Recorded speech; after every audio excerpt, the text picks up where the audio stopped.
Are you struggling with writer's block? Are all your works getting failed reviews? Well, look no further. I'm Scout Carlson, and with these tips, you too can become a great American author. If what you want is long-lasting fame as a celebrated author, take some cues from Stephen King, one of today's best-selling novelists. King writes everything from lengthy novels to short stories, specializing in horror, fantasy, and science fiction genres. I have with me today one of King's most notable, praised novels, unabridged and uncut, The Stand. The Stand is a perfect example of a modern American novel aspiring writers should use as inspiration. But how did King achieve the success he has today? And how can you do the same? To be a successful writer, you don't need to be a prodigy. You don't even need to have straight A's in your honors English class. But you can be like King and never give up on your dreams. King attended the University of Maine, where he earned his BA in English and his teaching credentials. He was an English teacher by day and an aspiring author by night. King submitted manuscript after manuscript to editor after editor until one was finally accepted, published, and became the novel we now know as Carrie, a huge critical and commercial hit.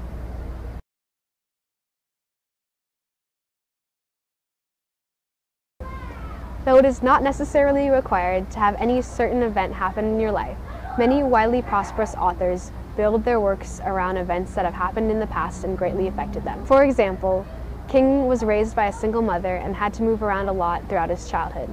These events can be found in aspects of the characters in The Stand. For instance, Larry Underwood reflects on the relationship he has with his single mother, and many characters originate from places in America King himself once lived.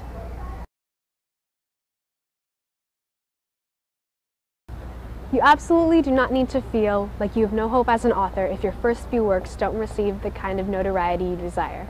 As I mentioned previously, King worked a day job and wrote relentlessly night after night until one of his manuscripts was finally picked up and turned into Carrie. In fact, landing his teaching position wasn't easy either. After he graduated college, teaching jobs were scarce, so King had to work at an industrial laundry just to make ends meet. Like King, you must never give up hope and keep working persistently to achieve your goals. Create a world that your readers can relate to. One way to do this is to write about what you know. King grew up in New England and lived there for a very long time, so he set many of his stories there to provide their readers with rich, vivid detail. In any best-selling novel, the author must include a cast of characters the reader can become attached to. In The Stand, King introduces a handful of heroic figures readers grow to love and want to see succeed in their fight for the greater good. Franny, the soon-to-be mother, Stu, the East Texan hero, Ralph, the brave rancher, Nick, the courageous deaf mute, Glenn, the smart socialist, Larry, the empathetic musician, and many others. King also includes a handful of unsavory characters readers grow to collectively dislike, like Harold, who attempts to kill many of the heroes, Nadine, Harold's accomplice and the Darkman's wife, Lloyd, an escaped murderer, and the Darkman himself, Randall Flagg.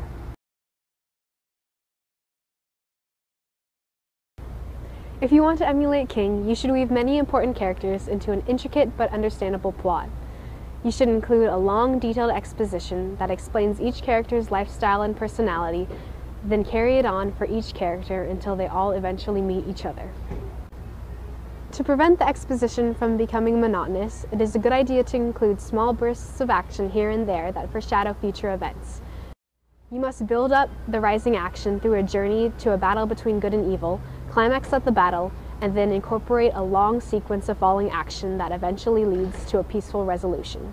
In The Stand, we meet each character one by one, learn their backstory, and watch them struggle to meet each other amidst many obstacles.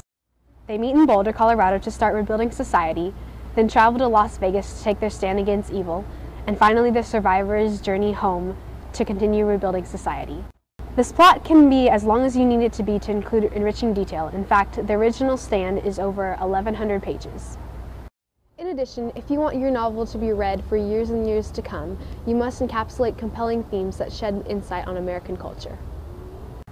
In The Stand, when civilization must restart due to a deadly plague that wipes out over 99% of the population, the survivors must choose between good and evil. Good represented in Mother Abigail, an old woman living in Nebraska, and evil represented in Randall Flagg, the dark man who resides in Las Vegas. Through these journeys occurring throughout the story, King successfully portrays humanity's eternal struggle between good and evil. In The Stand, King also alludes to how the current American way of life is so intertwined with pop culture that when pop culture icons disappear en masse due to the deadly plague, many find it difficult to once more regain a sense of society. Americans are so accustomed to a certain lifestyle that they cannot help but grieve for their culture once it vanishes. Larry Underwood, one of The Stand's main protagonists, reflects on the eastern coastline and how it used to be. Larry was drawn two painful ways by these things.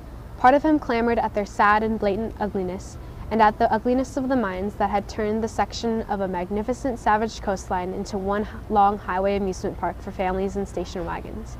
But there was a more subtle, deeper part of him that whispered of the people who had filled these places and this road during other summers. Ladies in sun hats and shorts too tight, screaming children with ice cream spread all over their faces. They were American people, and there was a kind of dirty, compelling romance about them wherever they were in groups. Never mind if the group was in an Aspen ski lodge or performing their prosaic, arcane rites of summer along Route 1 in Maine.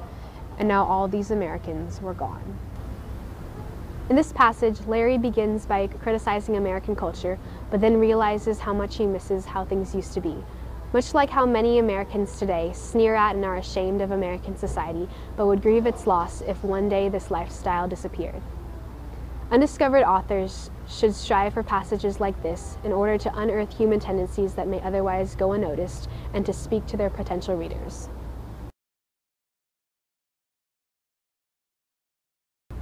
As I mentioned before, the best writing stems from what you know and what you're comfortable with.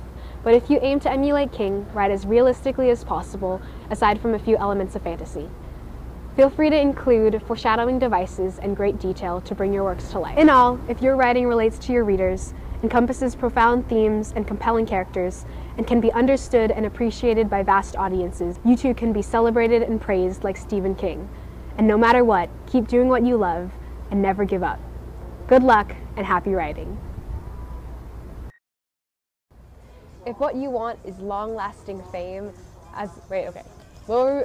you can take some cues from one of today's most notable writers, Stephen King. If what you want is long-lasting fame as an if what you want is long-lasting, I have with me today one of King's most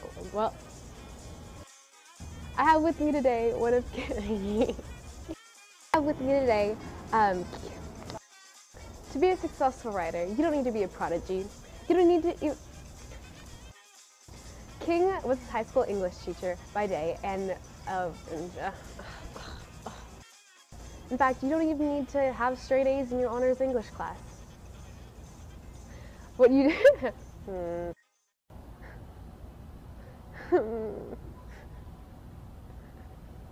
Stop. Like King was a, oh my gosh, it was good at first. Okay. He submitted manuscript after manuscript to editor after editor until one finally picked up. Through these journeys occurring throughout the story, King's success. You can be a successful writer like Stephen King. Thank you for listening. Happy writing.